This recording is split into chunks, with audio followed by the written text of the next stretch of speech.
Today, if you were to take a trip in almost any direction across our great country, you might suddenly come upon a sign such as this: Atomic City. This means the location nearby of one of our atomic energy plants, a potent reminder that we now live in the atomic age. What are such communities like? Atomic cities, cities near atomic plants, are pleasant places of comfortable and well-built family homes.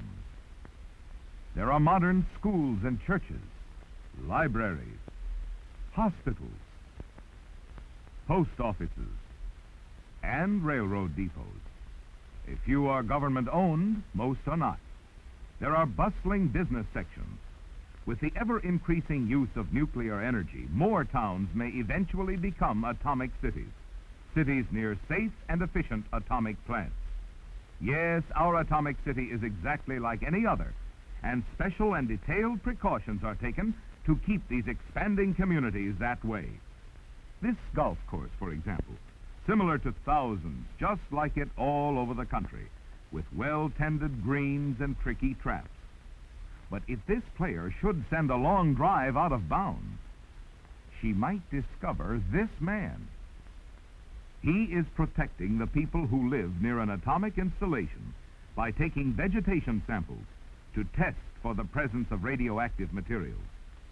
For example, thousands of samples are taken yearly in the region of Richland, Washington, where AEC's Hanford Works is located. Also tested are the water, the air, and the soil. Hundreds of thousands of samples are collected and analyzed yearly. There are many steps in this analysis, but one of the most important is counting for radioactivity in a device such as this.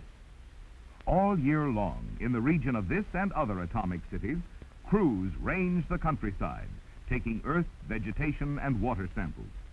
Should above standard amounts of radioactive substances be detected in an area, the atomic energy plant would take steps to control the amount of gases or smoke which might settle on the countryside. This would quickly reduce the levels of radioactivity.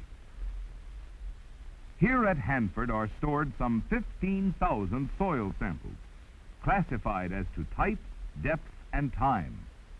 Such surveys are typical of the lengths to which these scientists go in order to make certain that no occupant of any such city need ever fear the proximity of an atomic energy plant in which he or one of his neighbors might work. These samples are of great variety.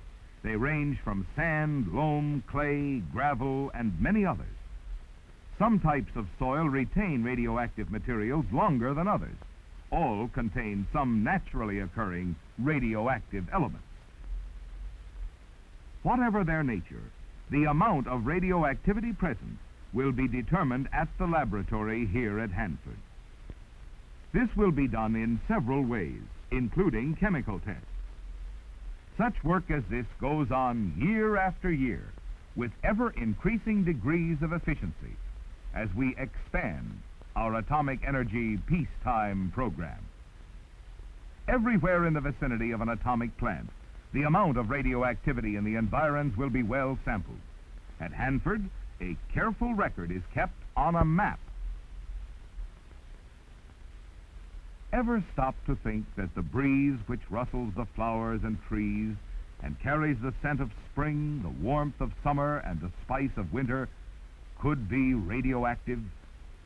To make certain that the air of cities near atomic installations is always safe, radiation detection shacks are installed. For instance, 16 of these are at Brookhaven. On the roof are Geiger counters and ionization chambers, which actuate the equipment inside the building. This instrument registers radiation.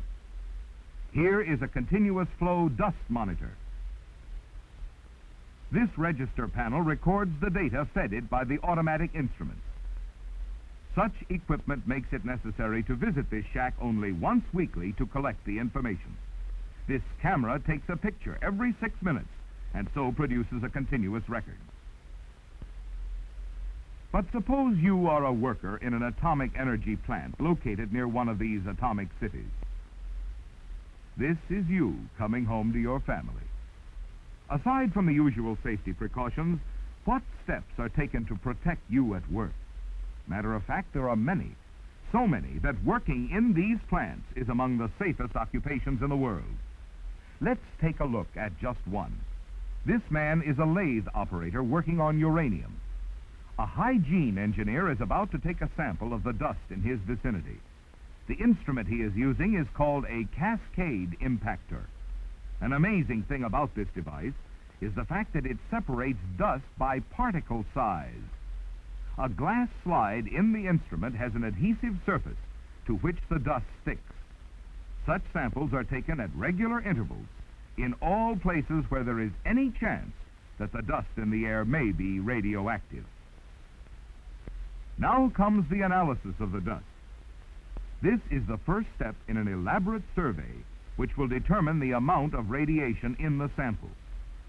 The technician removes the glass slide with the dust clinging to the adhesive and places it in a radiation counter. By reading the dials on this machine, the engineer can accurately gauge the amount of radiation in the dust being breathed in by the machine operator. Should an excessive amount of radiation register, steps to control it would be taken immediately.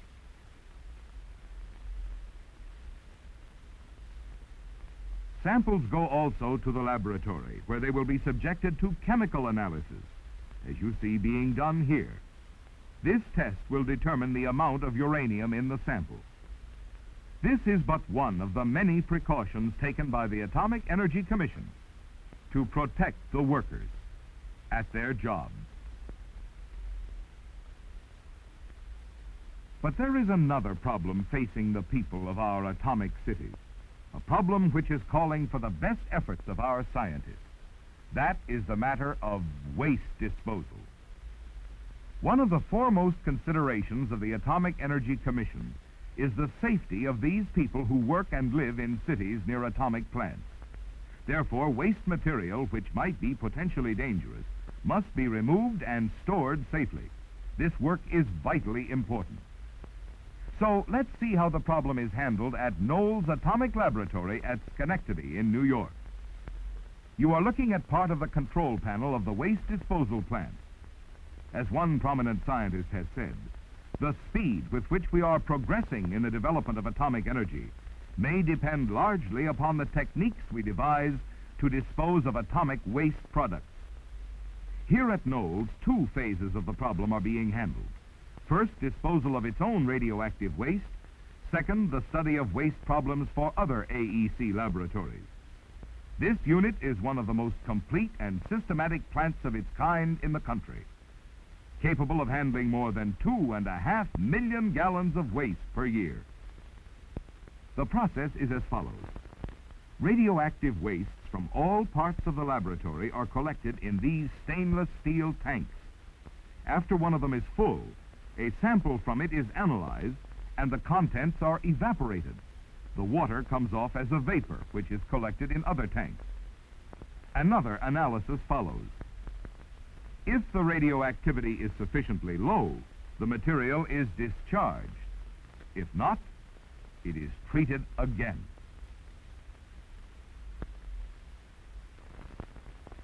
This man is monitoring the cell door through which some waste material is about to emerge.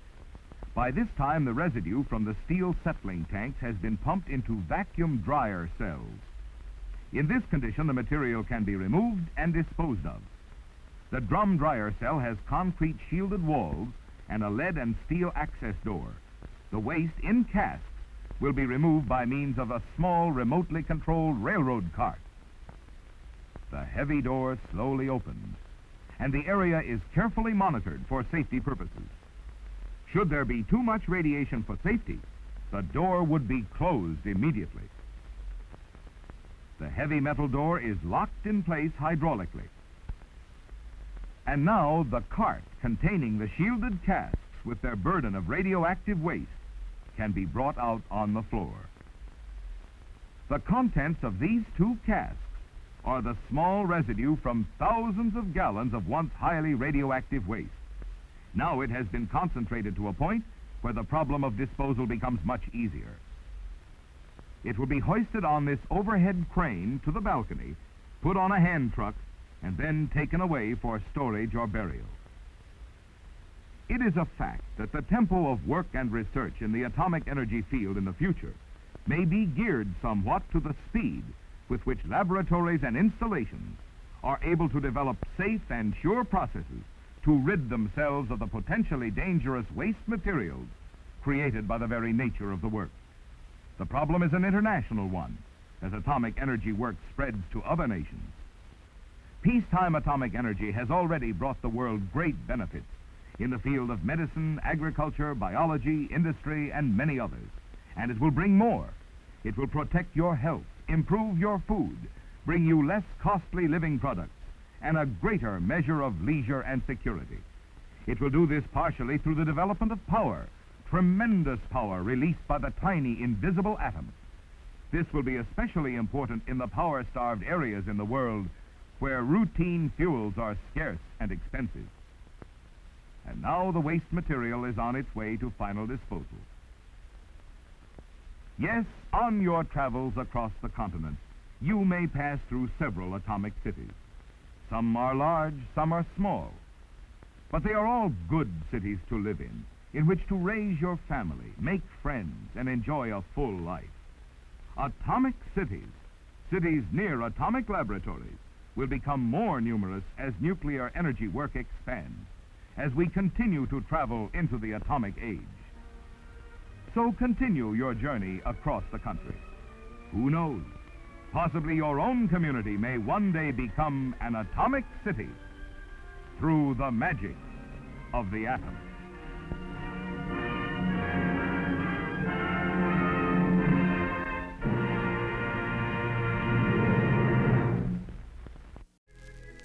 You're watching Sleepcore. Pleasant dreams.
What happens when you breathe on a mirror? You can actually see your breath, but you cannot see whether it's fresh and clean and pleasing to other people. If you want to feel safe, use Micron. Micron Oral Antiseptic. the most effective mouthwash you can buy to stop bad breath germs.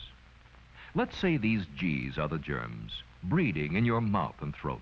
Other mouthwashes reduce the number of germs, but moments later, new ones start growing back to threaten your breath.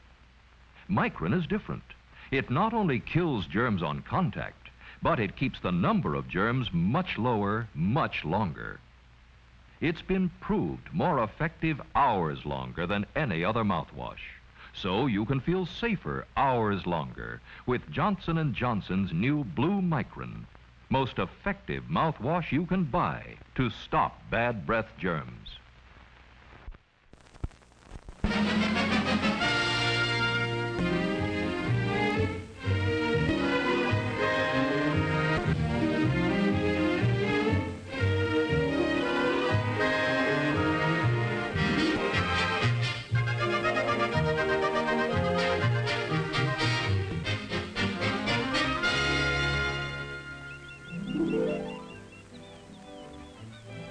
This is the residence of Fred Finchley. He's a family man who enjoys the peace and quiet of his little home.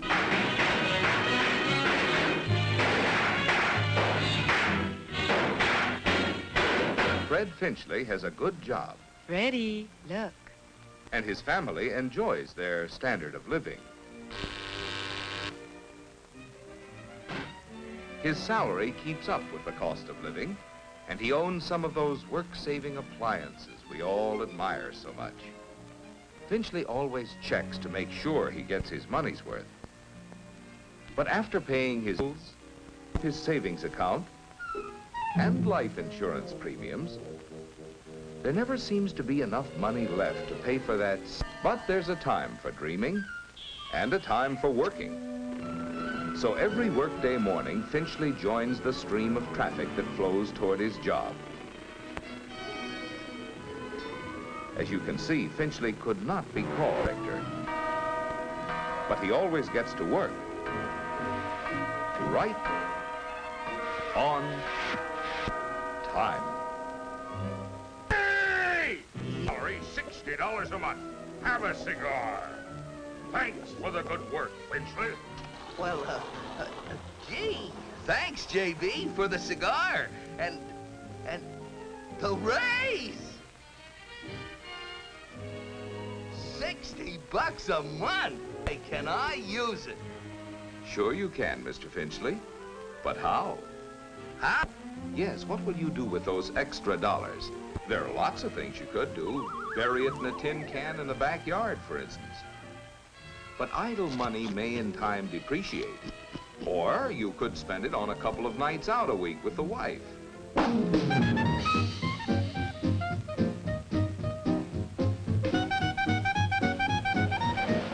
This seems like a lot of fun. But with this kind of life, you'd depreciate. So why not put your money to work? Put my money to work? That's right, Mr. Finchley. You can own a share of American business. There are over 1,200 companies listed on the New York Stock Exchange. Companies which employ more than 11 million people, produce half of all the goods made in America, and pay about half the nation's dividends. Many of these companies have been paying dividends for 25 years or longer. Tycoon. Neither are most of the people who own shares in American business.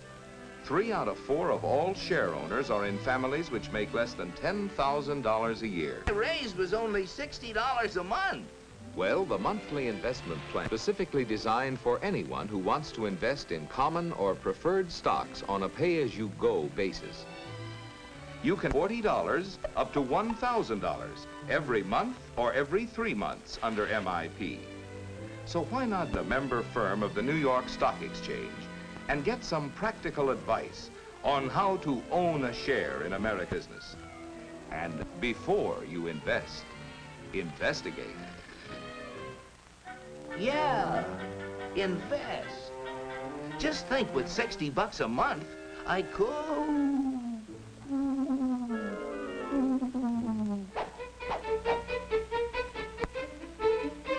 Just a moment, sir, if you please. You look like the kind of a man of judgment who knows how to invest his money wisely. Won't you step into my office, please? Let me give you a hot tip, strictly confidential. For a limited time only, we are offering to discriminating buyers like yourself a few shares in a world-famous company with mines in Nigeria, Tasmania, Somaliland, and Brooklyn.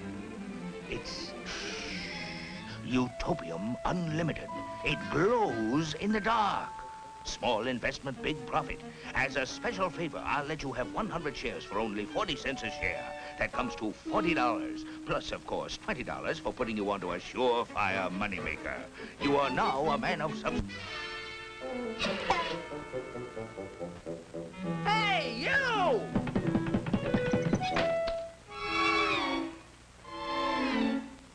Mr. Finchley, there is a big difference between dealing with a fly-by-night operator and a reputable broker.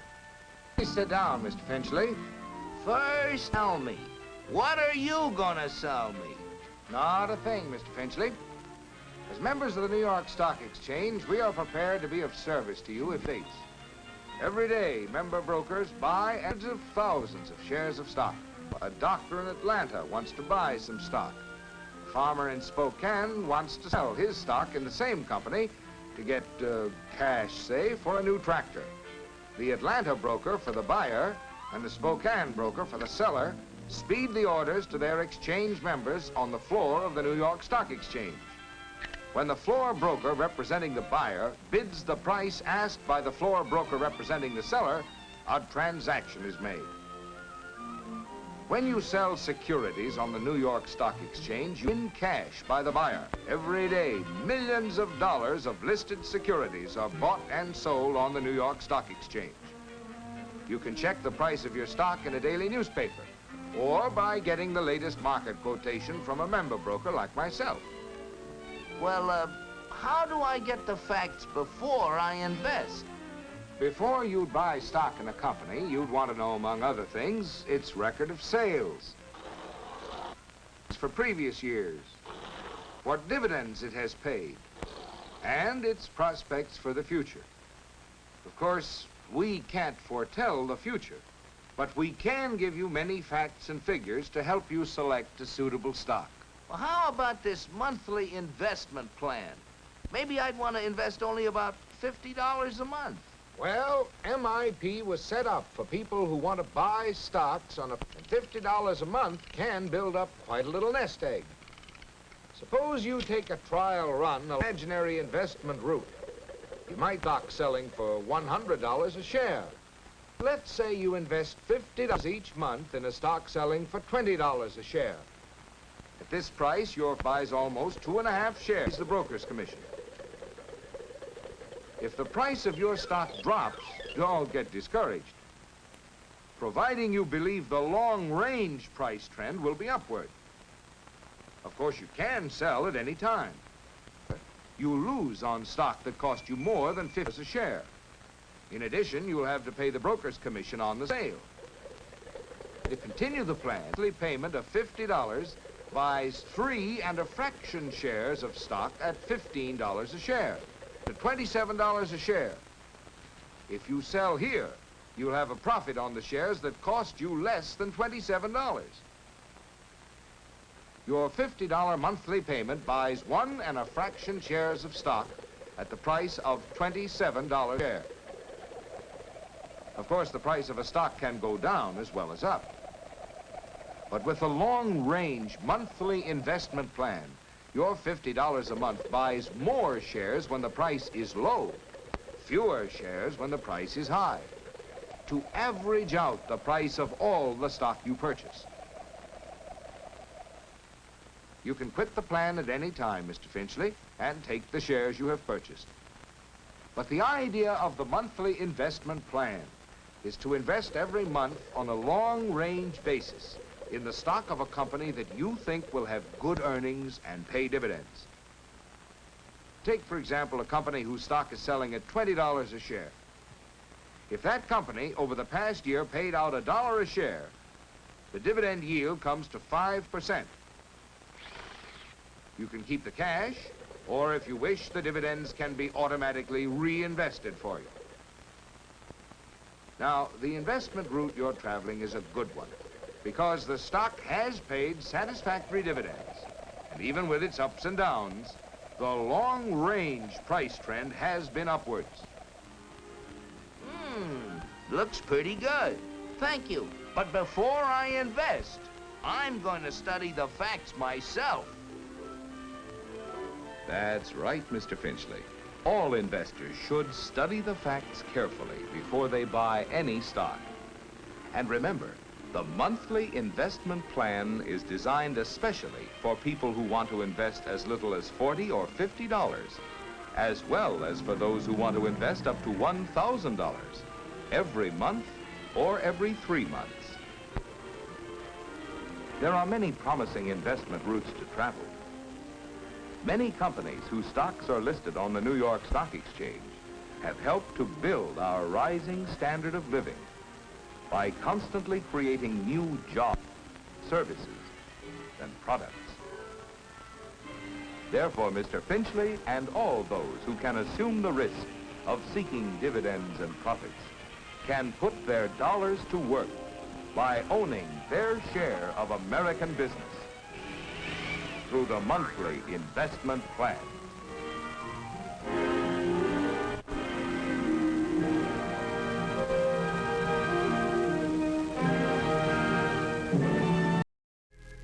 You're watching Sleepcore, media for insomnia.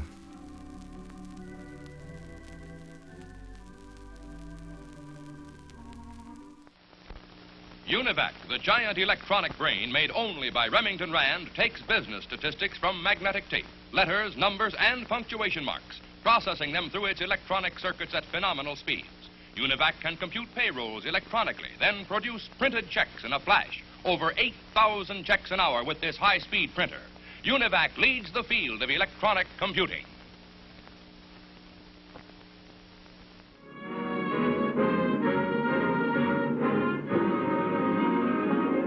For Camels from Hollywood. Camel Cigarettes present Ed Wynn.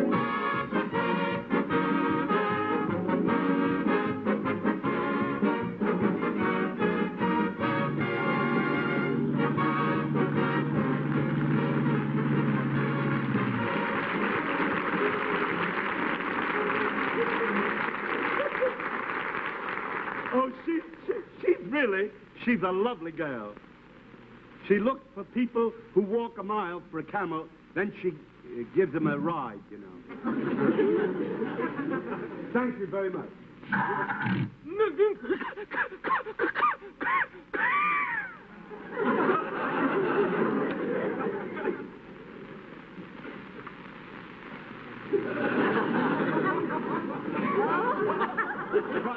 Try it again.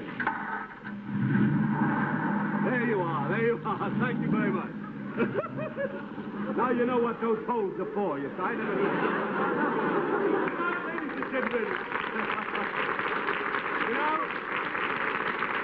Ladies and gentlemen, tonight, actually, I expected to have Esther Williams for my guest star, you know. She got away. Bob Lamont? Yes, Ed? Do me a favor, will you? All right. Will you go out and have that filled, please? I am without a guest star. Well, tonight. We got a new guest star. Don't worry about that. It's all set. We got a brand new one. Who? Who is it? Well, I can't tell you, Ed. It's, well, I'm glad. Wait a minute. This gives me an idea. I love anything which is extemporaneous, anyhow. I love this. Now, I'll tell you what we'll do. All my life, I have wanted to be, I always wanted to be, what do you call those things? A contestant on a quiz show? That's exactly it, a contestant in a quiz show. That's what I'll be tonight. Now, here's the way we'll work it. All right. You tell the audience, all over America, you tell them who the guest star is going to be, but don't tell me. Don't tell you. I'll tell them, but not you. And you blindfold me and ask me questions. I've always wanted to be on a quiz show. All right, okay. Now, you turn around so you can't see. Now, put your head that way. Now, just a second.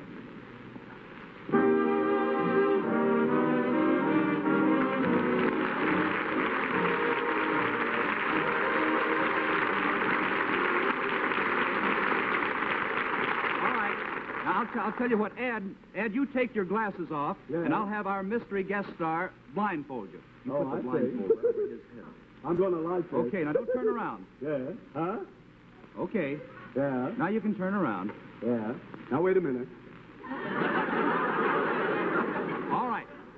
Now, mystery guest star, you give him some clues as to who you are. That's right, that's right. All right, now, well, Ed, this is your first clue. Yeah. I know you, and of course you know me. In fact, we've been friends for, many years. Al Joseph. No, well, I'm just Ed, guessing. I want you to concentrate. Now, you see, I'm a woman, Yeah. and my name has been associated with pictures, well, for a long time. Oh, you're a woman and your name's been associated with pictures a long time. Grandma Moses. No, not at all. Well, I've always wanted to be a contestant. It's hard, you know. Well, I'm afraid I'll have to give you a much stronger clue. Now, listen, Yes. The first syllable in my last name is a beautiful bird. Oh, that's a good clue. Mm. The first syllable in your last name is a bird, a beautiful bird. Yes. Oh! Walter Pigeon. No, it is not. Oh, for heaven's sake. And I'm only going to give you one more clue. Yeah? My first name is Gloria, and I have just finished a picture at Paramount called Sunset Boulevard. Now, who am I? Let me see.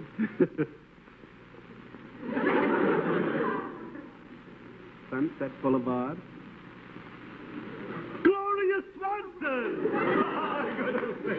How are you, Gloria? Oh, goodness me.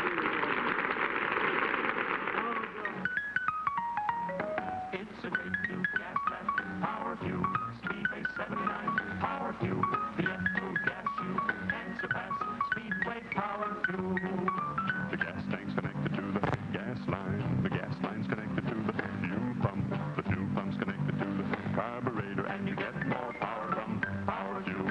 Carburetor connected to the intake valves, valves are connected to the cylinder head connected to the cylinder, and you get more mileage from power fuel. The cylinder's connected to the piston's connected to the spark plug's connected with the gasoline, and you run much smoother on power fuel. Speedway 79, power fuel, higher octane, power fuel. Everybody's raving about power fuel, Speedway 79. So get yourself connected with Speedway 79.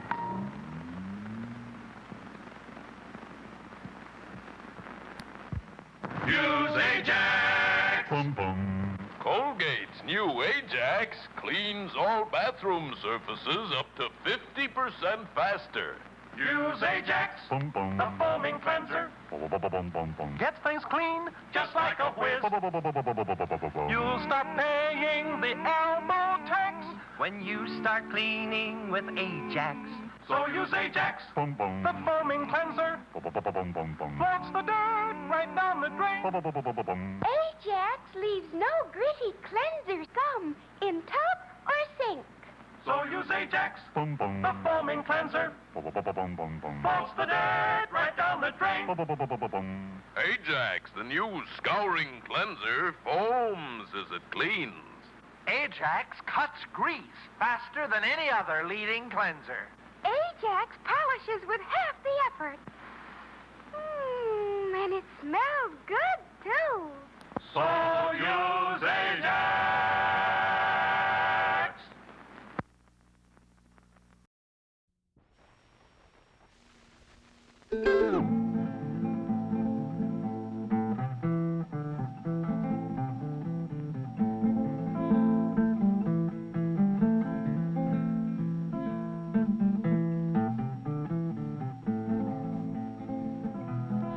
This film is about an idea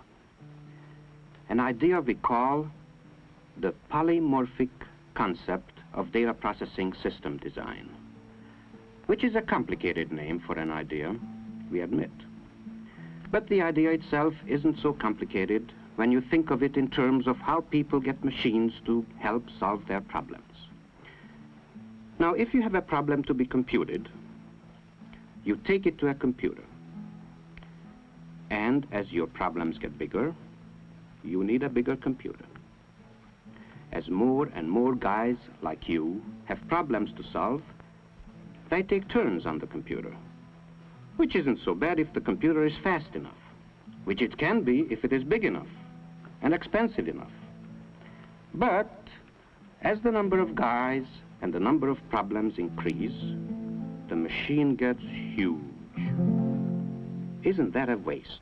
Because while one guy is using the computer to solve an easy problem, which may only be taking 1/1000th of the computer, everyone else has to wait. Unless you spend still more money and buy a still bigger computer.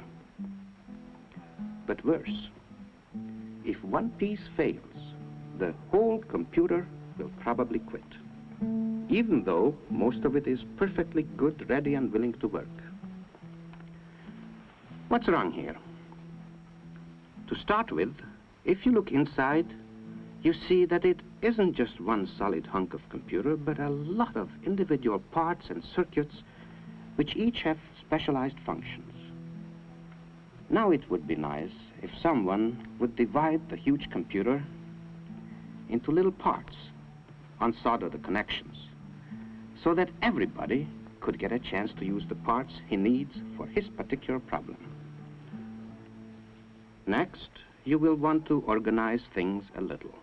Not in the usual way, where the brainy computer part not only supervises everything, but also insists on doing a large share of the detailed work.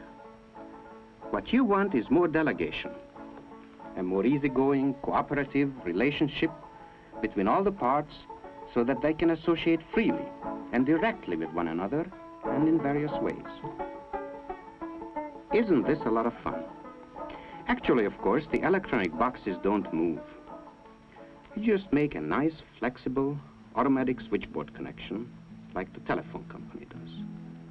That way, the computer boxes, the real brains of the system, don't have to waste their time and talents acting like telephone operators, trying to handle every single message personally.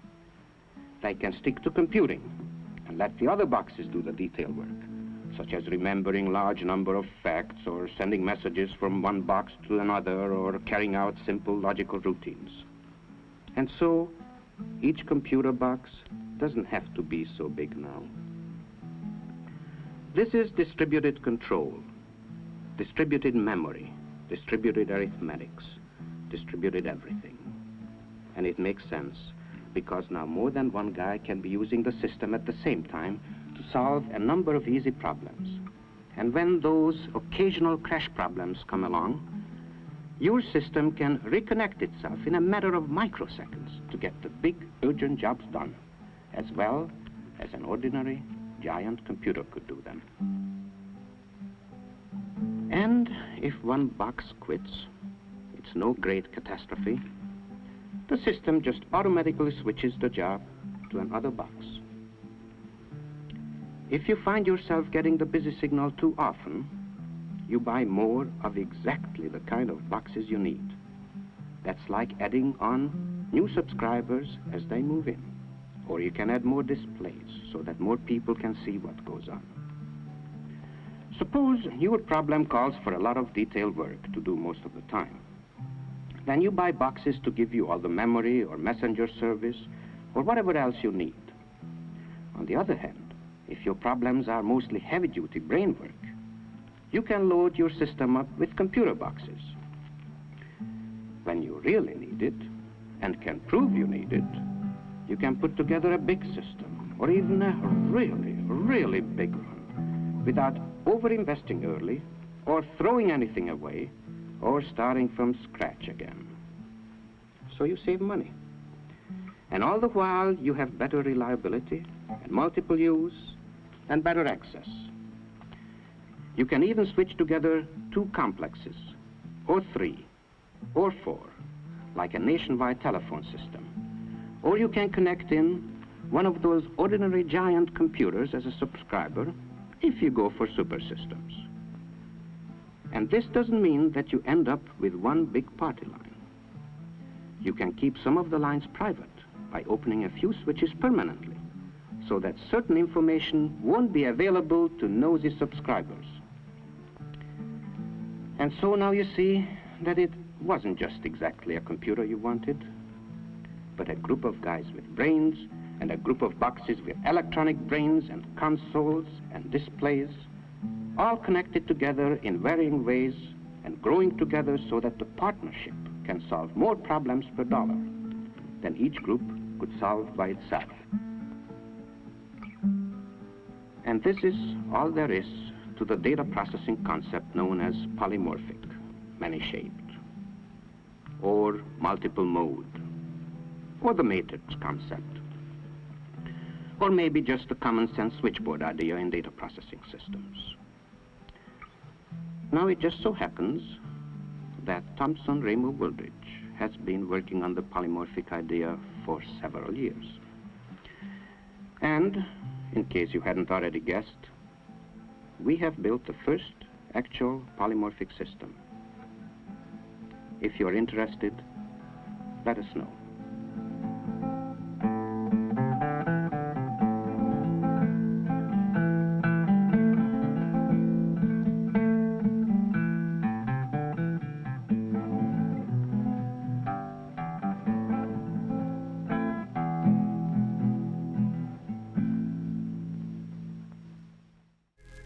You're watching Sleepcore. Sleep tight.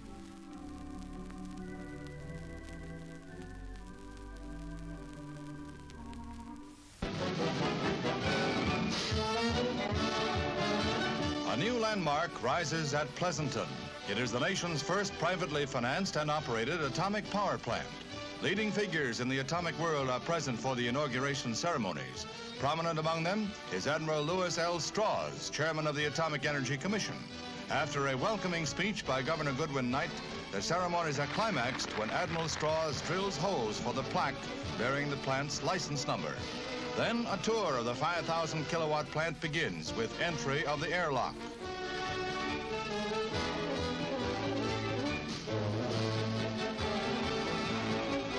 Activity in the heavily shielded atomic pile is reflected on the scores of dials as power from a pioneer source begins to flood through the countryside.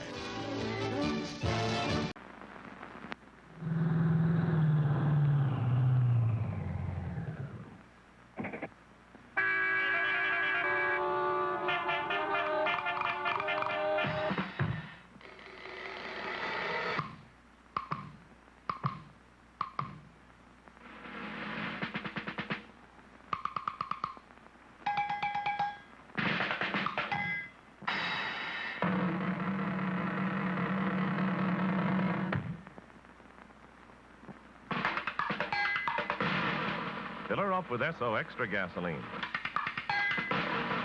The gasoline that stops cool weather stalling. Fill up with SO Extra and go!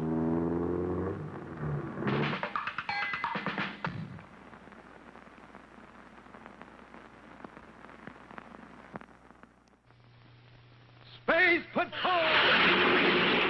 High adventure in the wild, vast reaches of space. Missions of daring in the name of interplanetary justice. Travel into the future with Buzz Corey, Commander-in-Chief of the Space Patrol. Brought to you by the Checkered Super Cereals, Wheat Chex, Rice Chex, and Good Hot Ralston.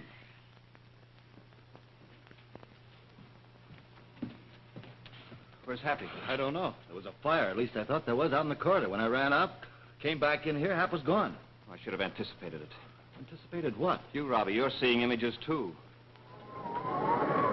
Stand by for exciting action on Space Patrol in just one moment.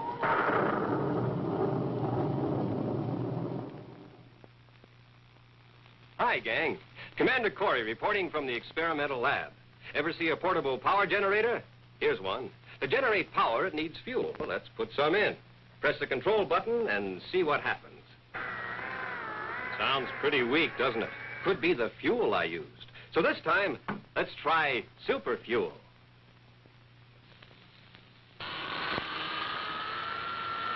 Listen to that power now. Supercharging does it. And gang, When you roll out of bed in the mornings, you're like a generator, too. You need fuel. Haven't had any for about 12 hours. But listen, don't settle for ordinary fuel. Get supercharged like I do with a good breakfast. Eat the super cereals in the checkerboard packages. And now, come in, Jack Nars. Hi, gang. Here are 2 of the super checkerboard cereals. Bite-sized rice checks and wheat checks. Yes, modern bite-sized design for super easy eating. No wonder space patrollers get a charge out of checks. This is rice checks, bite-sized shredded rice, triple toasted. And here's wheat checks, bite-sized shredded wheat, baked crisper than a cracker. Super power in every bite. Remember, gang, pulling up to your breakfast table is just like pulling into a filling station. So get supercharged like your commander said. Pick up your cereal bowl and say, Fill her up, Mom. Wheat checks. Fill her up, Mom. Rice checks.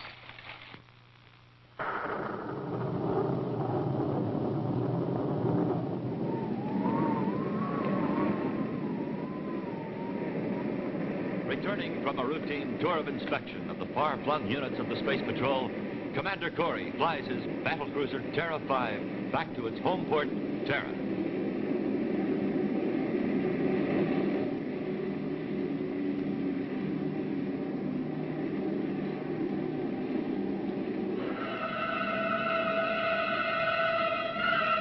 Robbie! Yeah. Look. Where? Out there in space. I don't see anything. Are you sure? What's the matter? What's the matter? I don't know. What do you see? Happy. Happy? Out there? Yes, out there.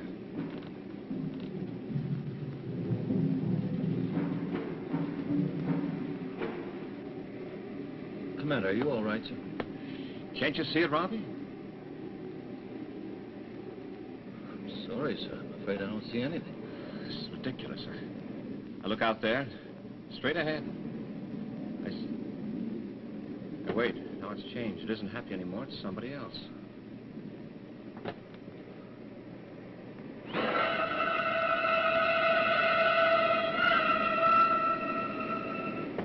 Who is it, sir? I don't know. I never saw him before. Look, sir, are you sure you see him this time? Yes, Robbie, I'm positive. Robbie, I know it sounds like I'm space happy. Right now, I don't know why I see the images and you don't, but I did see them. Strange, sir. What does it mean? It gives me a strange feeling, a feeling that Happy's in serious danger.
Call Cadet Happy's quarters right away. That's right. Yes. You sure? All right, thank you.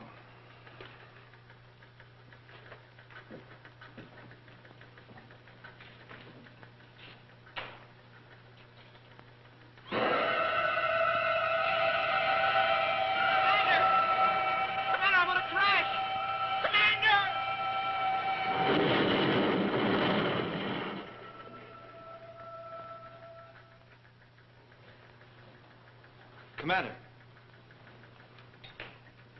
Commander, what's the matter? Look, if you don't mind my saying so, sir, you've been acting sort of strange. Yes, I expect I won't. Anything I can do? Robbie, I saw it again. Oh? Yes, this time Happy was in a ship that crashed. Crashed? And I saw the face again. Same one? Yes, he was laughing. Look, Commander, I called the front desk. They said Hap left early this morning. They haven't heard from him since. You found him, sir? No, that's what worries me. I can't seem to shake this feeling of danger that something's going to happen to him, or maybe already has. Oh, welcome back, Commander. Happy. Major? Huh? It is. What? It's really you. It is? Oh, I mean, sure it is. Who'd you expect? Oh, am I glad to see you? We are? Well, I mean, thanks. I'm glad to see you. Well, what's going on? Well, I'm not sure. I think I've got an idea how we can solve this thing. What thing, sir? Robbie will tell you. Meet me in 15 minutes. Where, sir? The brainograph room. What's going on around here, Major? You got me, Hap. It seems the commander's been seeing things. Things, sir? Yeah, you mostly. Me? You're a guy who laughs. I still don't get it. Hap, when was the last time the commander was checked at the medical center?